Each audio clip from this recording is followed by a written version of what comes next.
Hey guys, you've heard of the Young Turks podcast because you're listening to it right now. But make sure that you subscribe and give it a 5-star rating if you like it. Thank you for listening. Welcome to the Young Turks. I'm Kasparian. John Iadarola joins in for hour one of today's program. Cenk is still out. He will be back on the show on Thursday. John, I love doing the show with you, so I'm glad you're here. Me too. It's always nice to have you here. It's also been a while. It has been a while. Like. Yeah, since we've done the show together, just the two of us. Yep. But we can make it if we try. Just the two of us. You and I. I think so. Okay.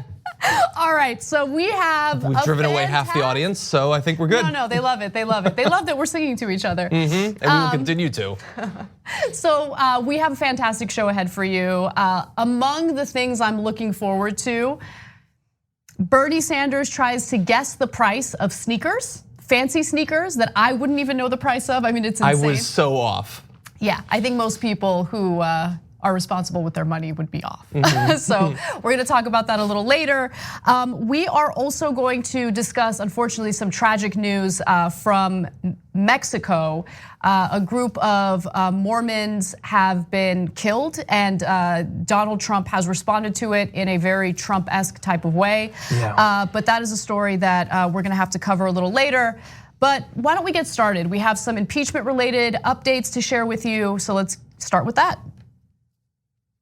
Rand Paul has decided to follow Donald Trump in his fascist language against the media, and more importantly, in his unconstitutional language against the whistleblower who filed a formal whistleblower complaint against Donald Trump's actions in his phone conversation with the Ukrainian President Vladimir Zelensky. Now, I just want to note that we have federal protections for whistleblowers if they go through the legal route to basically voice their concerns, share their complaint. That's exactly what this individual did. Trump's been pushing to reveal the identity of this person, which could put his or her life in jeopardy since we're in this climate of political violence. And Rand Paul has decided to follow suit. Take a look. I want to have him come up for a second. Rand Paul, your senator, a great warrior.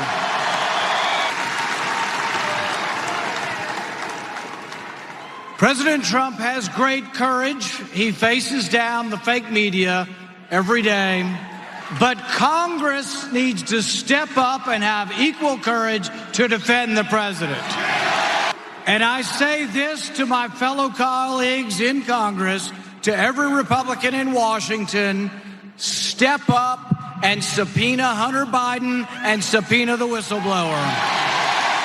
And I say to my colleagues, if Shifty Schiff will not let Hunter Biden come, and if he will not bring the whistleblower forward, every Republican in Congress should take a walk and say, this is a farce.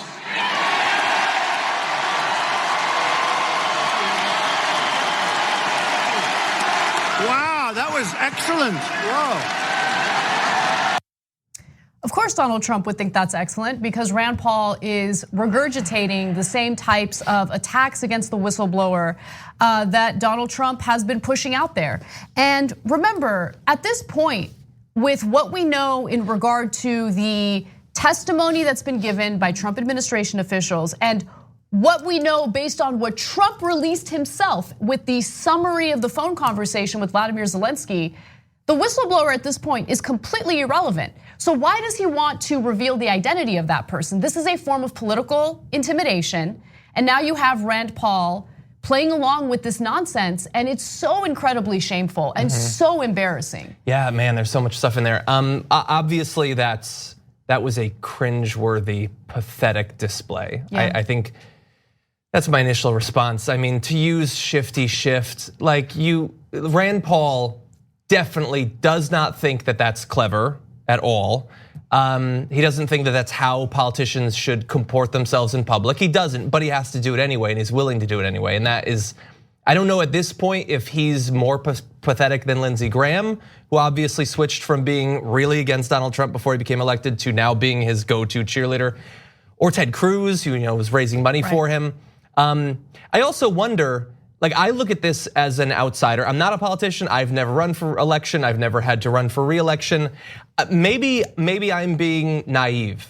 Maybe it is actually smarter to debase yourself in public over and over and over, and weather this storm and still have a career when Donald Trump goes away. Maybe it's better to unman yourself publicly over and over again, and then just continue on. I'm going to, and it's going to seem random, bring Bernie Sanders into this conversation, right? Because the appeal of someone like Bernie Sanders is the fact that whether you agree with him or not, he is a principled individual, period. He pushed for things that were unpopular at the time that he pushed for them, including gay rights, decades before other members of Congress were willing to support gay rights. He is not a politician. He is not a careerist. He is a person who actually has principles, who has values, and wants to represent people based on those principles and values. Then you look at the vast majority of politicians, but certainly Republican lawmakers under the Trump administration. What Trump has really done a good job of is shine a light on all of these unprincipled careerists who, again, during the election had some very strong criticisms of Donald Trump. And now all of a sudden they tuck tail. My name is Reek. I'm gonna go ahead and do and say anything you want because my political career is much more important than doing the right thing. That's what Rand Paul did in that video. Yeah, and in this particular topic, I mean, Bernie Sanders, he did stand against Donald Trump. He had the integrity that after fighting through the primary with an amazing campaign, he opposed Donald Trump in the general election and was attacked by a lot of people, some of which had formerly supported him for not, simply giving fan service to his fans and saying, you just pretend for the next couple of years that Donald Trump isn't president or whatever. He has stood against him. Right. And so it was obviously an integrity move by Bernie Sanders. In terms of the focusing on the whistleblower and the transcript, I just think it's an awesome little puzzle. Like the focus on the whistleblower, when you made the great point, who cares who the whistleblower is? Like Sondland today said more than the whistleblower ever did, let alone all of the others. It's so irrelevant. But focusing exclusively on that and having right-wing media focus just on that and having your fans think about just that means that they don't have to actually think about all the other evidence that's coming out. And I think the transcript thing is even better. I think that one of the important things about creating a fascist movement is that fascist leaders like to demonstrate their power and authority. I've had authors on to talk about this by saying the most audacious lies imaginable, and thereby showing that they can have power over truth itself. And so to say, read the transcript, when we already know what's exactly in the transcript, we know what it says, they know what it says if they've read it. To go on saying that as clear as the actual evidence is, I think is playing into that. It's creating a cult where we glorify a convenient lie. You're absolutely right, but there is one small correction. We haven't actually read the transcript. Remember, the actual transcript. We've read what is available. We've read a summary of the transcript, which Donald Trump put out, right? His administration put out. I would love to read the actual transcript, which is secured in a top secret server. So yeah, let's read the full transcript. Go ahead, I would love to read it. So you have all the supporters in the back wearing shirts that say read the transcript. It must be a really popular shirt that they all showed up in that shirt. I know, it's hilarious. All right, well, we're not even done with Rand Paul. If you thought that was bad, what you're about to watch is even worse. Take a look. Hunter Biden made $50,000 a month. That's the definition of corruption. We know he got it only because of his family connections. We also now know the name of the whistleblower. The whistleblower needs to come before Congress as a material witness because he worked for Joe Biden at the same time Hunter Biden was getting money from corrupt oligarchs. I say tonight to the media, do your job and print his name. Yeah, revealing the name of a whistleblower who wished to remain anonymous is not the media's job at all, right? It's not the media's job to do any politician's bidding. And it shouldn't be Rand Paul's job to do Donald Trump's bidding. And if you can recall, Rand Paul seemed to have some pretty negative things to say about Donald Trump back in 2015 when he was running against him in the Republican primary. I'd love to remind you guys if you forgot. Take a look. I kind of have to laugh when I think, sounds like a non sequitur. He was asked whether or not he would be capable and it would be in good hands to be in charge of the nuclear weapons, and all of a sudden there's a sideways attack at me. Or my favorite is, the reason I tell women they're ugly is because I'm so good looking. Everybody knows I'm good looking, right? I think really there's a sophomoric quality that is entertaining about Mr. Trump. I think his response, his visceral response to attack people on their appearance, short, tall, fat, ugly. My goodness, that happened in junior high. Are we not way above that? And would we not all be worried to have someone like that in charge of the nuclear arsenal? Dick, first of all, Rand Paul shouldn't even be on this stage. He's number 11. He's got 1% in the polls. And how he got up here, there's far too many people. Anyway, I never attacked him on his look. And believe me, there's plenty of subject matter right there. That I can tell you. So, I mean, it's incredible because all these people who are doing Trump's dirty work for him hate him. I have no doubt that Rand Paul hates him. I have no doubt that Lindsey Graham hates him. I have no doubt that Ted Cruz hates him. But because of Republican voters and where they stand on Donald Trump's disgusting behavior, you have all these unprincipled Republican politicians, again, tucking tail and supporting anything and everything Donald Trump does, including revealing the name of this whistleblower. And I want to just read one quick comment. This is from Mark Zed. He is the whistleblower's attorney. He says, quote, "A member of Congress who calls for the identity of any lawful whistleblower to be publicly revealed against their wishes disgraces the office they hold and betrays the interests of the Constitution and the American people." He's absolutely right. I think I guess he was about to do that. Didn't he make fun of Rand Paul's hair on the debate stage? I mean, he made fun I think of it was everything, at that everything. debate that we saw with the plane in the background. Yeah, you're right. All of the people who now find themselves to be his strongest supporters are those that he attacked most viciously and mocked the most. I mean, Lindsey Graham obviously would be up there. Ted Cruz, he told vicious lies about his dad, mocked his wife's appearance.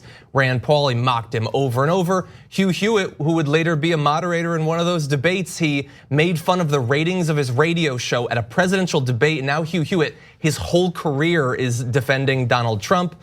Chris Christie's mocked his way any number of times, and these are Trump's defenders. And that debate was just a quick reminder that obviously Donald Trump making it through the primary, becoming the Republican nominee, becoming the president, the joke's on us because he's done horrible damage to our country. But all of those other Republicans on the stage, they didn't yet really understand who their voters were. And they would learn through the course of that primary. Yeah, it's incredible. Rand Paul thought, oh no, there's plenty of like clever Reasonable? intellectual libertarians who will support me when I run for president. Nope, that's not how it worked out.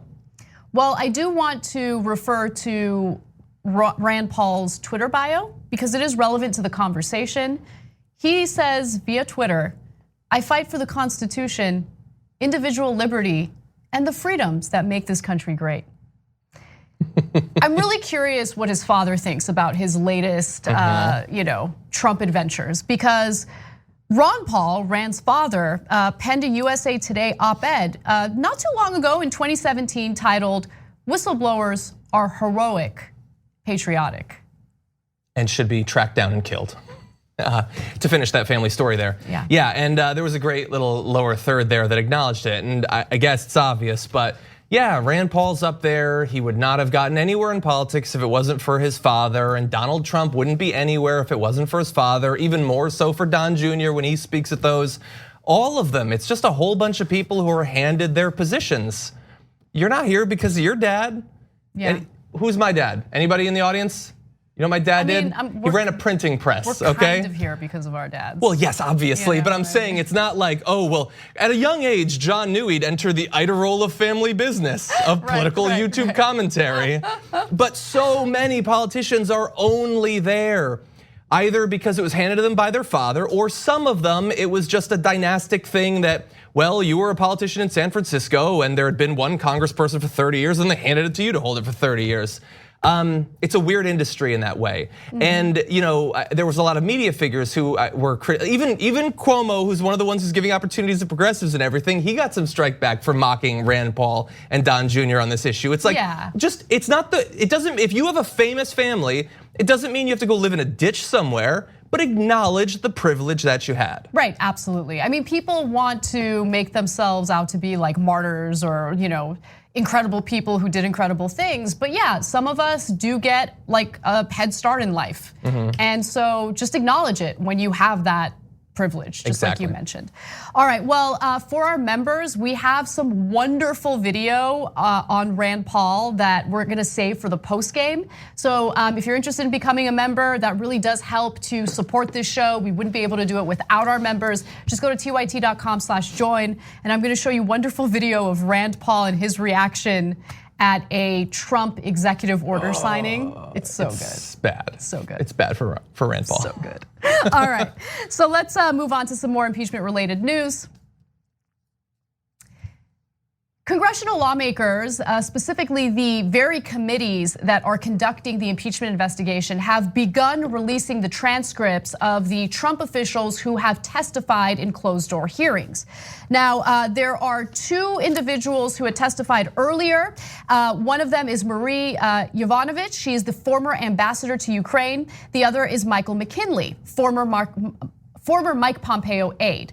Now, there was some pretty damning stuff in their testimony, and I want to share that with you today. So for instance, the US ambassador was seen as insufficiently loyal to President Trump. This is about Yovanovitch, and was the subject of a campaign by the White House and its allies to undermine her. So this is really fascinating stuff because Yovanovitch was a career ambassador. She had done some incredible work in Armenia, for instance. And so she knew what the rules were. She knew what the protocol was when it came to dealing with foreign relations. But she noticed that there were some strange things going on with Donald Trump, his personal lawyer, Rudy Giuliani, the types of demands that were made of the Ukrainian government. And so rather than, maybe don't break the law and don't ask a foreign government to dig up dirt on your political rivals, let's just go ahead and get rid of Yovanovitch. That's essentially what happened. So testimony from both officials underscored the reluctance by the State Department to issue a public show of support for Yovanovitch as she came under fire from the president's allies.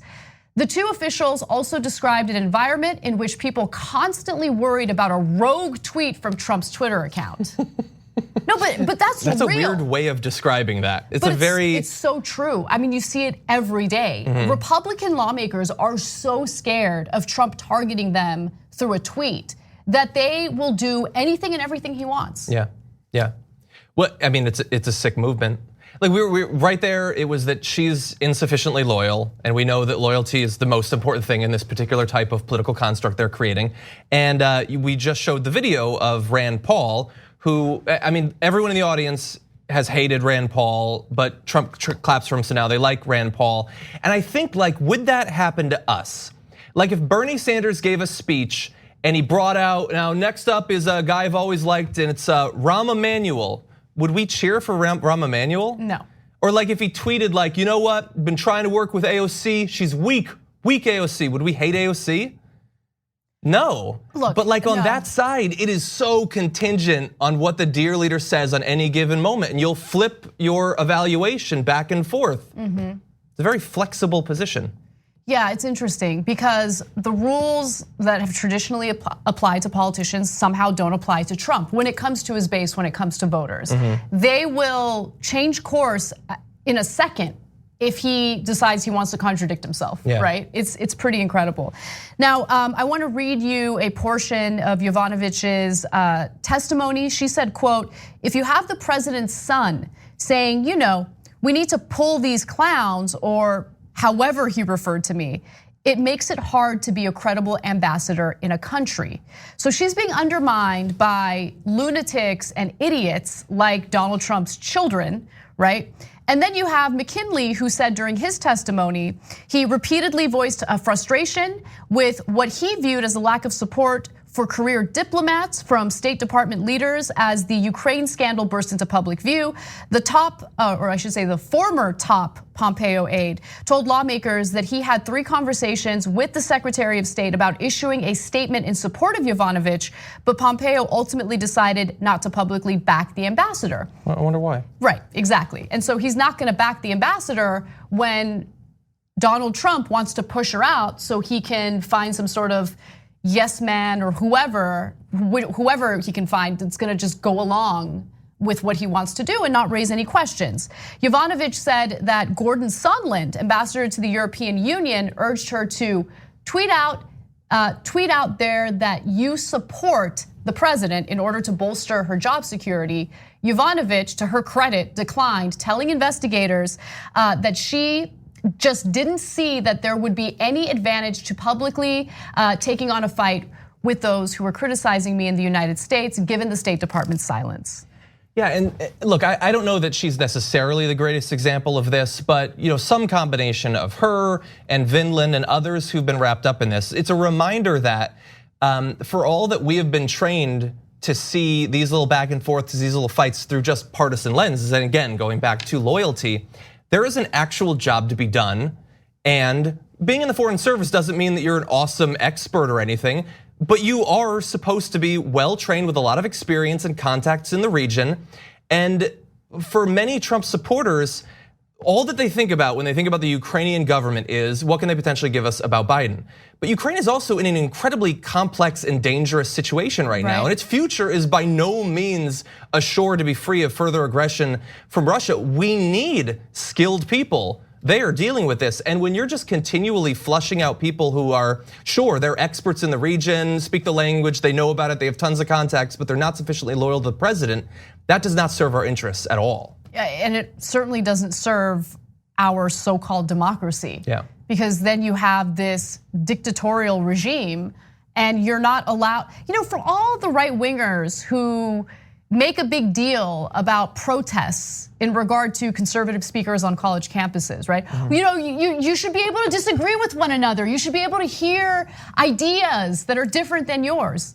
I mean, the president of the United States, the very person that they support, refuses to have anyone around him who will ever call into question his actions, criticize him. He has surrounded himself. He's actually insulated himself so he doesn't have to deal with any type of criticism. Yeah, Yovanovitch, she turned the dial of ideas to too hot. Too hot. And so she had to be cast out of there. Yep. Yeah. Well, there was some more testimony released to the public today, and we will talk about that when we return from this next break.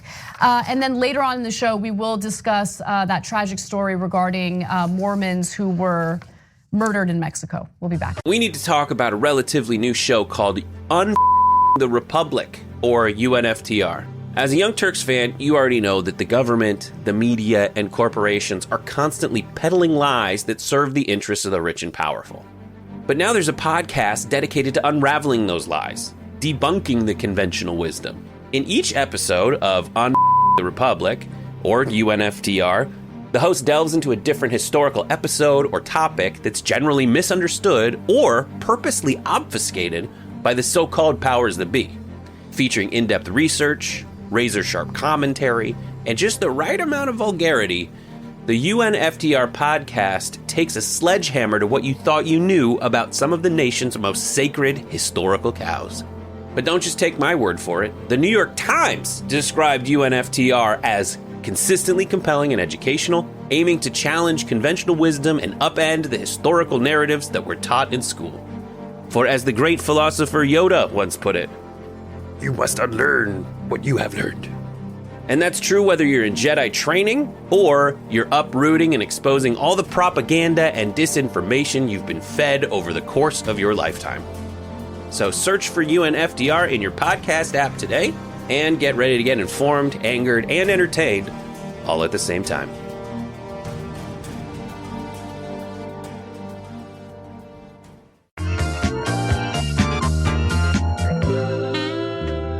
Welcome back to TYT. Anna and John with you. John, question. Oh God. How do you invest? I don't really. Yeah. I have a 401k. Right. So it invests? Yeah.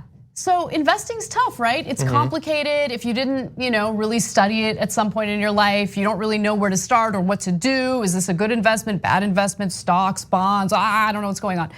Luckily, we have a partner called Doe, and what they do is they ask you about your passions, they ask you about your interests, and they help you invest your money based on how you answer those questions. So if you go to doe.com/TYT, you can learn more about the service. You can download the app and they will walk you through everything. It is described as your daily one-stop investment shop with lists of companies that relate to your personal interests. So check them out. I gotta be honest, it's not easy for us to find companies that we feel comfortable really partnering with. Doe happens to be one of them, so check them out. Doe and Exxon, that's about it. Can you imagine if we had an Exxon ad on the show? That would be insane. Oh, by the way, every once in a while, when it comes to like various online platforms that our show streams on, people will bring up ads that play before the video or in the middle of the video. We don't choose those ads. No. That is the platform selling the ads and placing them on our content. So if the ad is for a company that actually goes against what our core values are, just know that they are paying us to basically criticize them, which is nice. And the algorithm sort of makes sense in a very simplistic way. Like if I do like a Trump story and then the ad is for like Trump's official impeachment survey, I didn't choose that. Or if we do like a thing about like Roundup and then a Monsanto ad plays before it, it's like, okay, those are related, I guess. Yeah, but the messages are very different. Did you watch the video algorithm? Right. Yeah, they did not. Also, some exciting news in regard to our website. We are now able to give you the opportunity to basically improve your user experience. You can personalize your user experience on our website. Go to tyt.com and you can create a profile. It's completely free. You don't have to be a member to do that. And it gives you the opportunity to follow specific topics you're interested in, specific shows like my show, No Filter, or John's show, Damage Report. You can even follow specific hosts. So check that out, tyt.com. Our engineers are so incredible. And if you haven't downloaded the app yet, please do so. That's the way that I watch our content, excuse me, including old school. And it's a really easy way to do it. You could even download shows. So if you're on a plane, you can listen or watch them later. Yeah. All right, great. Let me read a few member comments and then we'll move on. Imploded Brainy says, Rand is about as genuine as his hairpiece. Does he have a hairpiece? I think it's hair. I have a lot of issues with Rand Paul, but I think his hair is fine.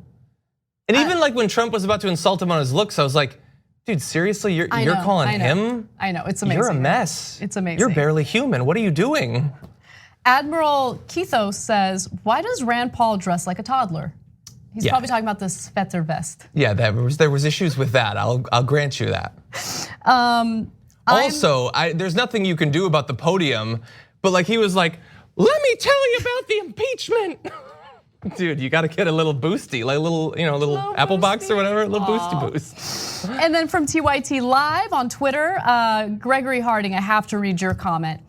You're being too hard on Trump. I mean, is he really that bad if you let his kids hang out with Michael Jackson? Oh, don't even bring that up. The I forget which son, probably Don Jr., was like, my father can't be racist. He allowed us to hang out with Michael Jackson. You could write a book about that statement. Whew. Let's move on. It's a weird thing to say. Yeah, very weird. Today. Yeah. But I don't want to get the Twitter stuff started about Michael Jackson. So let's talk a little more about the transcripts that congressional committees are releasing. Congressional committees conducting the impeachment investigation into Donald Trump have begun making the process more public by releasing the transcripts of Trump officials who have testified behind closed doors. Now, earlier we spoke a little bit about the ambassador to Ukraine, Marie Yovanovitch, and what she had said while she testified. But today there was the release of testimony by Gordon Sondland, who is the EU ambassador, and also Kurt Volker, who was the former US Special Envoy to Ukraine.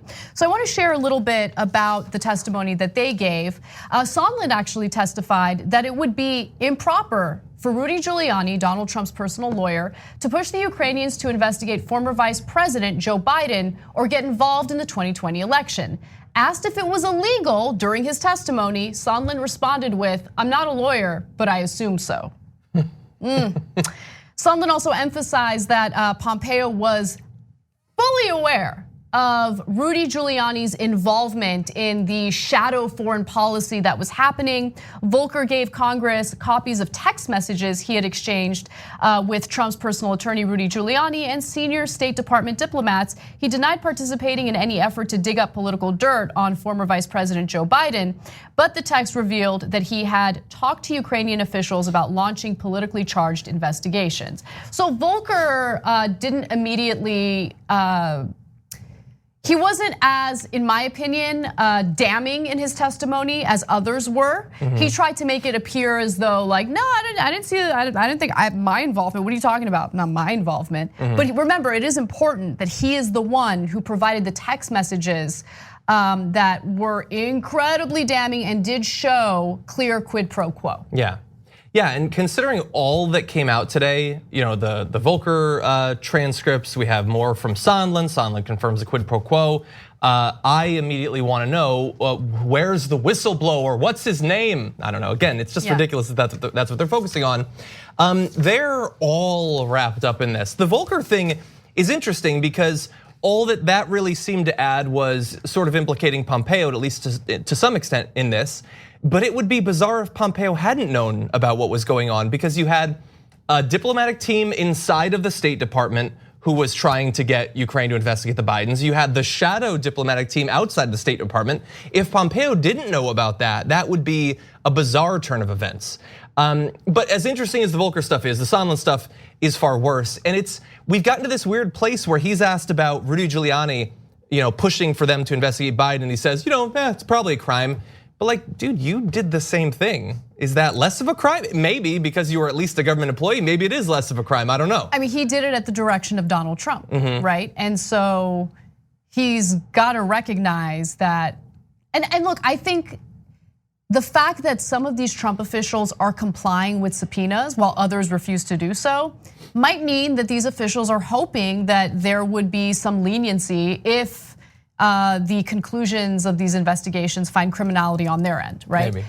So maybe that's why they're complying. I'm glad they're complying, but this doesn't happen often. I want to give Democrats some credit on a little bit of their strategy, okay? So you made a little bit of a face, but look, the reason why I say that is because at this point in the game, Trump administration officials are refusing to testify. They are refusing to comply with congressional subpoenas.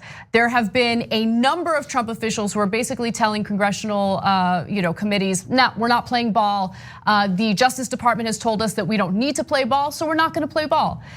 But the way Democrats have responded to that is, okay, well, we already have a ton of damning testimony. And since we're making this process public, we're gonna release the transcripts one by one by one, and really make our case to the public. So I think that is a smart strategy. I think that making this public at this point is a good idea, because you do need to make your case. And Trump's base is Trump's base. I don't know if they could ever be persuaded, but it's not about them. It's about independent voters who are increasingly supportive of not only impeachment, but the removal of Donald Trump. And of course, maybe some moderate Democrats who are kind of on the fence about this. I mean, I think that those groups are interesting. For me, it's not about any of that. It's about the truth. Oh, I mean, I 100% agree with you. Exactly. Yeah. So I guess it's their strategy is that you guys have all been saying you just want to know what's going on in these rooms, and you could probably just ask the many Republicans that are in there, but you don't want to do that. Fine. So we'll release the transcripts. And you had bookended finger in ears denial of what's actually going on from Donald Trump and Lindsey Graham. So Donald Trump yesterday tweeted, if Shifty Schiff releases the transcripts, you can't even trust him. He probably just makes it up. To which Jim Jordan was asked, are they gonna be fake? And he's like, no, they're gonna be the real transcripts. What are you talking about? But Donald Trump tried to prep his base to not pay attention to what would be coming out. He apparently was clued into the fact that this was gonna be bad for him. And today, after we get these new transcripts, Lindsey Graham says, no, this whole thing is so phony, I'm not reading any of them. Which is a weird defense so because you're definitely seeing the headlines. You know what they include, whether you're reading them yourself or not. But this refusal to accept reality, maybe it's the best strategy they have, considering, as you pointed out, his base is unlikely to abandon him anyway. Axios had a poll today, 62% of people who approve of Donald Trump's job said they cannot come up with anything that would cause them to question him. So maybe it is a good strategy, if seemingly irrational from the outside. Oh God, that is depressing. It really is. Yeah. And one final point. One line of defense, it's not even defense, it's just a way of attacking the impeachment investigation, is Republican lawmakers keep referring to those conducting the impeachment investigation as a cult. That's rich, considering Donald Trump's base, which is basically a cult at this point. When they say that there's nothing that could make them question Trump, come on. Yeah. Last week we had an author on who wrote a book about the cult of Trump. He had been in a cult for a long time, the Moonies, and so he talked about his experience in there and what it was like, and tried to analyze Trump supporters' behavior based on that. And more importantly, gave advice for if you know a strong Trump supporter, what can actually be done to sort of get through to them, because a lot of the knee-jerk things you might do don't actually work. They just cause a person to cling more closely to the cult. So anyway, it's on the Damage Report. You can look for that. All right. So let's move on to completely different news, although it's super tragic. So Donald Trump has threatened to get the US military involved in Mexico following a tragic story of 10 Mormon women and children who were killed in possible cartel violence. This story is so devastating and so depressing. And look, Donald Trump says all sorts of things. Who knows if he's actually gonna get the military involved? But let me give you the details on the story. The slain victims include 3 women, 4 small children, and 2 infants. Family member Alex LeBron said from Mexico. That was his initial statement. Initially, the number was 9 individuals murdered. That was increased to 10 later. The victims were all shot in vehicles while driving. Women and children were massacred, burned alive. Mothers were screaming for the fire to stop. Again, there were children burned alive in this attack. So authorities are still investigating this, but they believe that this is possibly mistaken identity. There are cartels who are fighting one another in this part of Mexico, and so they believe that this caravan of Mormons, there were about 3 cars carrying them, were mistaken as gang members, cartel members, that kind of stuff. Yeah. So I'm gonna show you a video. It's difficult to watch. It is a grandfather who is taking video of one of the burnt cars. It's super emotional, so I wanna give you that warning. But with that said, let's watch.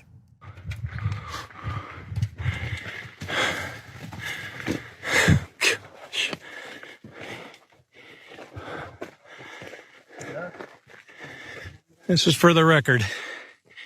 Nita and 4 of my grandchildren are burnt and shot up. Right on the road out of La Mora.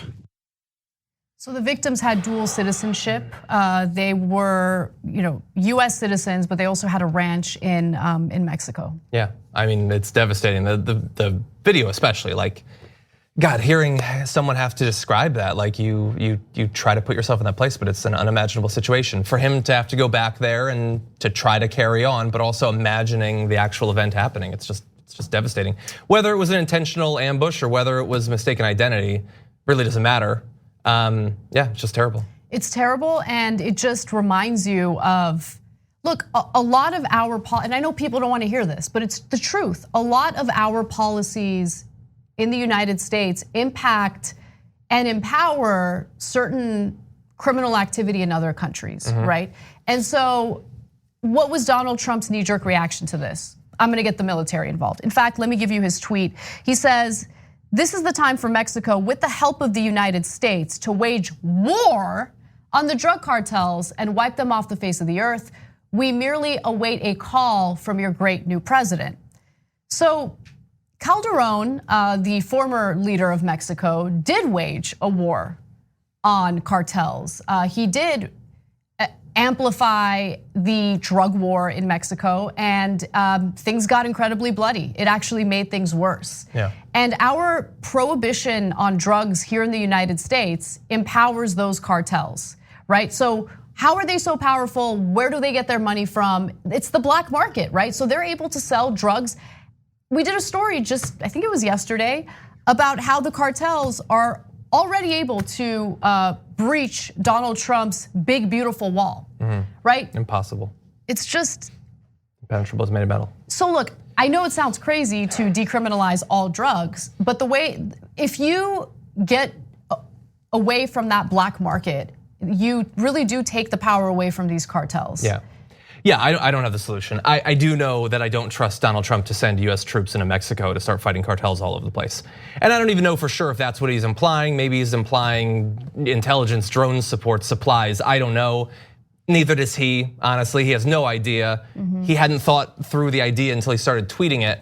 But who knows? But I don't trust him. I think it's a convenient sort of idea for him. It's convenient to say. It's possible he actually genuinely cares about the people who were murdered. That is possible. It's inconsistent with his past, but it's possible. It's also possible that he likes reminding people of how dangerous Mexico is because he wants them to think of Mexicans as only criminals. That's right. That's convenient to him to make that out there. And honestly, if he were to send troops into Mexico, that would produce news on a weekly basis that would scare the hell out of people. And that would help to reinforce the lies he's been telling them about our immigration policy and all that. It's a convenient sort of thing to set up. Right. Whether it ever achieves its stated goal or not. Yeah, it's really devastating. Hopefully he doesn't get the military involved in this. I think there are far better ways to combat cartels in Mexico and to stop crime in Central American countries. One thing that you can do is close gun show loopholes so guns don't get purchased at those gun shows and then they're smuggled into a lot of these countries, Central American countries where crime has been so brutal that people are fleeing for safety.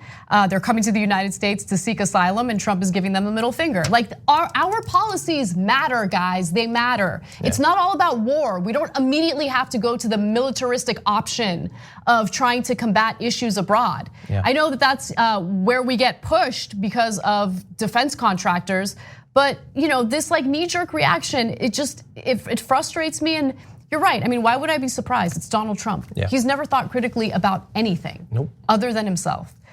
All right, we got to take a break. I know that was a devastating story, but don't worry because when we come back, we're going to watch rich men cry. At TYT, we frequently talk about all the ways that big tech companies are taking control of our online lives, constantly monitoring us and storing and selling our data. But that doesn't mean we have to let them. It's possible to stay anonymous online and hide your data from the prying eyes of big tech. And one of the best ways is with ExpressVPN. ExpressVPN hides your IP address, making your activity more difficult to trace and sell to advertisers. ExpressVPN also encrypts 100% of your network data to protect you from eavesdroppers and cyber criminals. And it's also easy to install. A single mouse click protects all your devices. But listen, guys, this is important. ExpressVPN is rated #1 by CNET and Wired magazine. So take back control of your life online and secure your data with a top VPN solution available, ExpressVPN. And if you go to expressvpn.com/TYT, you can get 3 extra months for free with this exclusive link just for TYT fans. That's expressvpn.com/TYT.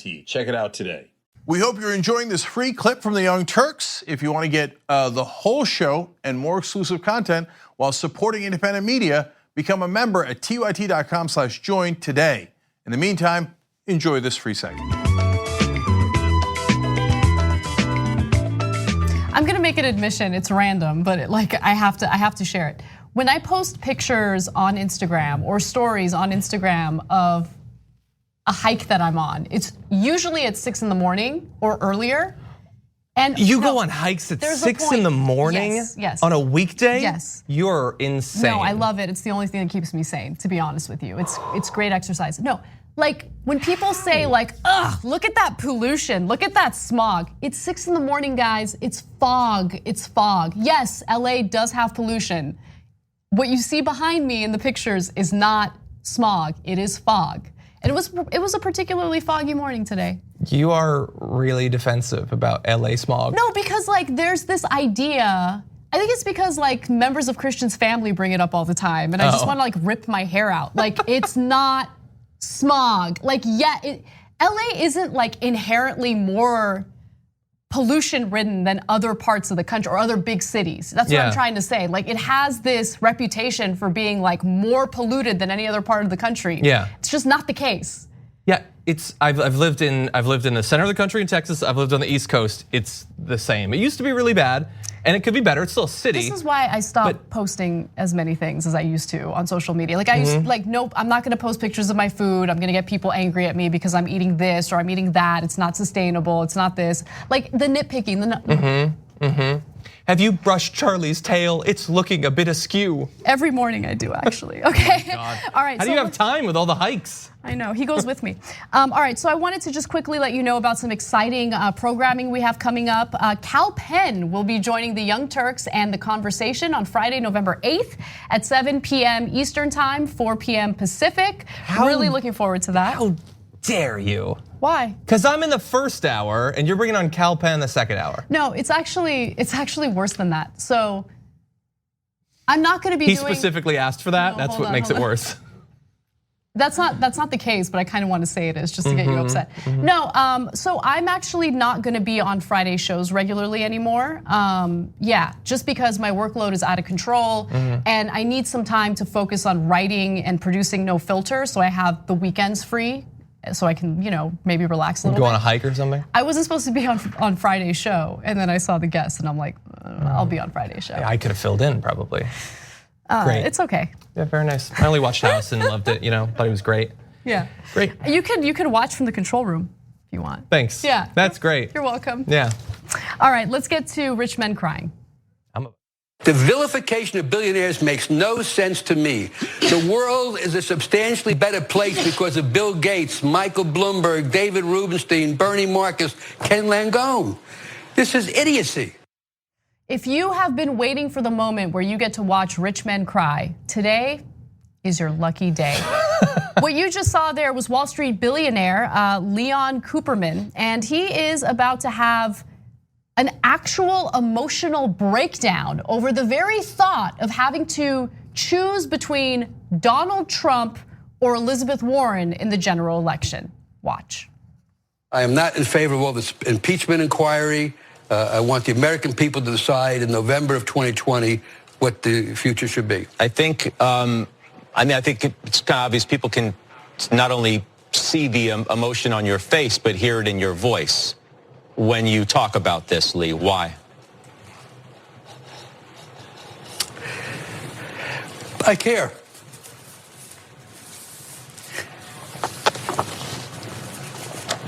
That's it.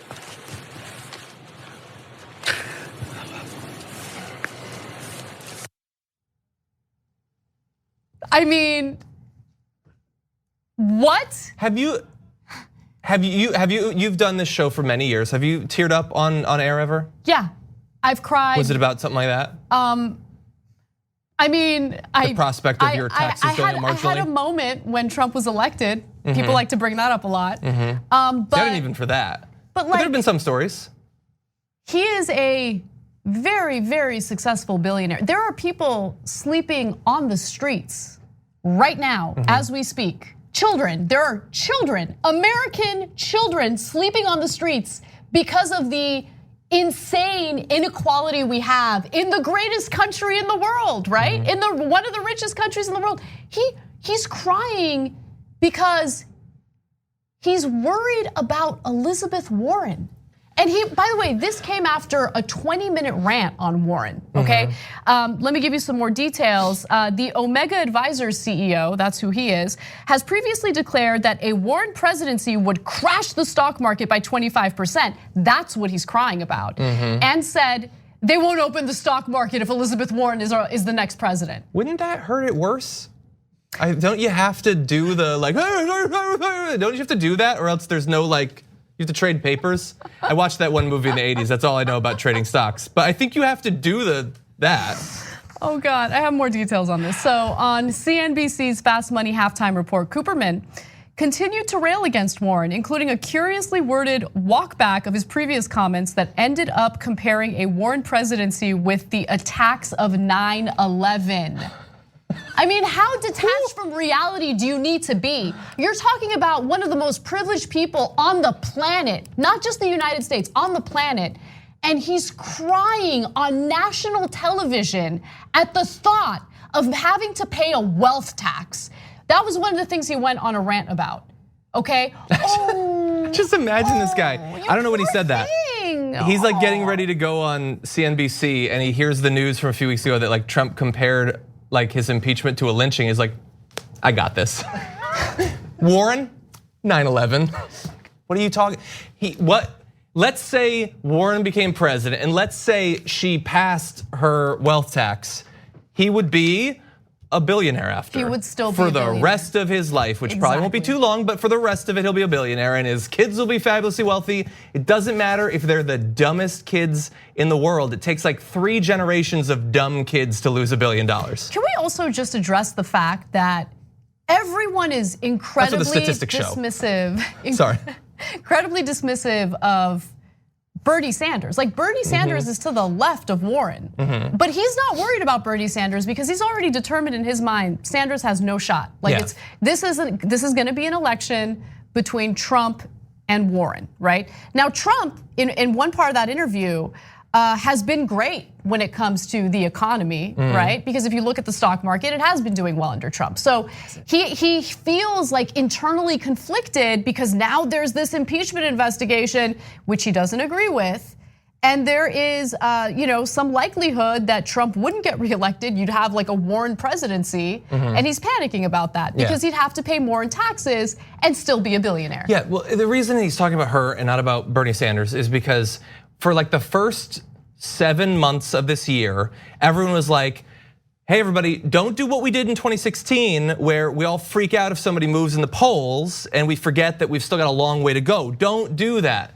And then Warren started to go up and literally everyone was like, what? And everyone's like, there's nobody else anymore. Joe Biden, he's been home for a couple months. He's not running anymore. It's just Warren. Even Buttigieg is like, oh yeah, it's me and Warren. Nobody else is running. I know, it's like, ridiculous. Calm down. Yeah, she went up in the polls, okay? We got a long way to go. We have a so year. long. Yes, exactly. I want to watch the video of him crying again. Okay. I know, that's like a little bit of a curveball, sorry guys, but like, just keep in mind, he is a multi-billionaire, okay? He is not sleeping on the streets. He's not worried about providing food for his family. He's not struggling. This is a man who's very privileged, and here he is crying at the thought of getting taxed a little more. I am not in favor of all this impeachment inquiry. I want the American people to decide in November of 2020 what the future should be. I think, I think it's kind of obvious people can not only see the emotion on your face, but hear it in your voice when you talk about this, Lee. Why?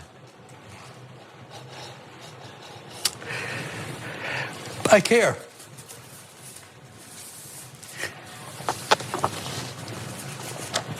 That's it.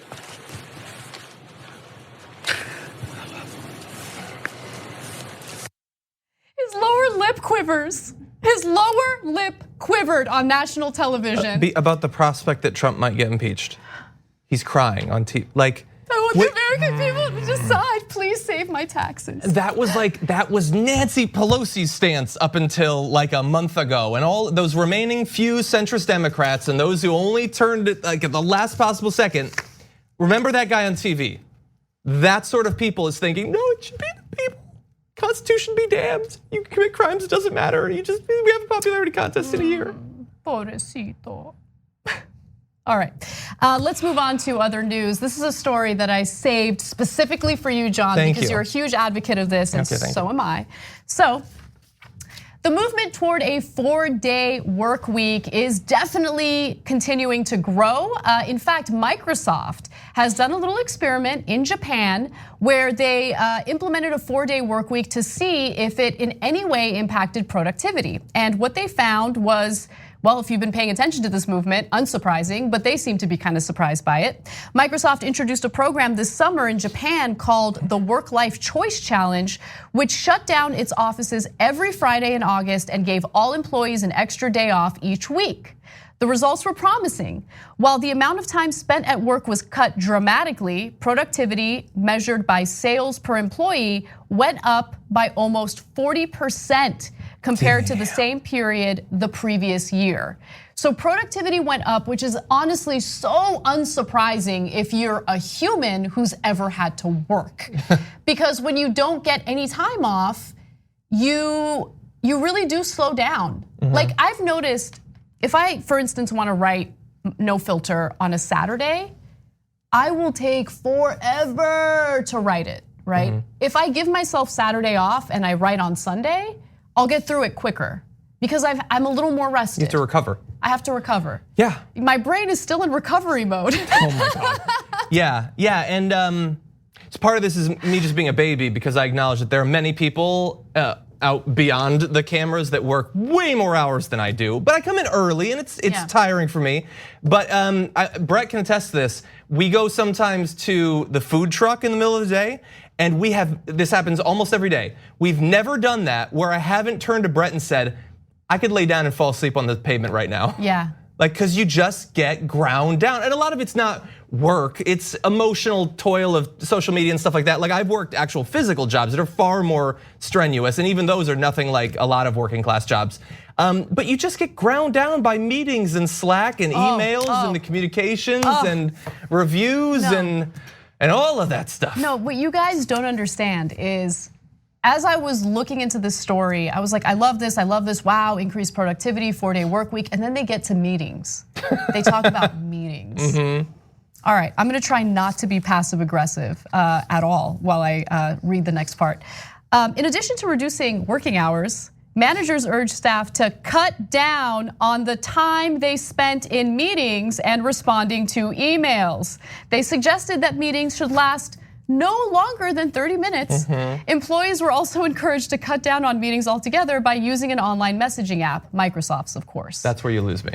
Yeah, the messaging apps, Slack. Please. Yeah. So Slack has this thing where I had to update my Slack. So I updated my Slack and instantly it had a new update it wanted me to do. And I was like, nope, you got your one. But the thing is, Slack is tenacious.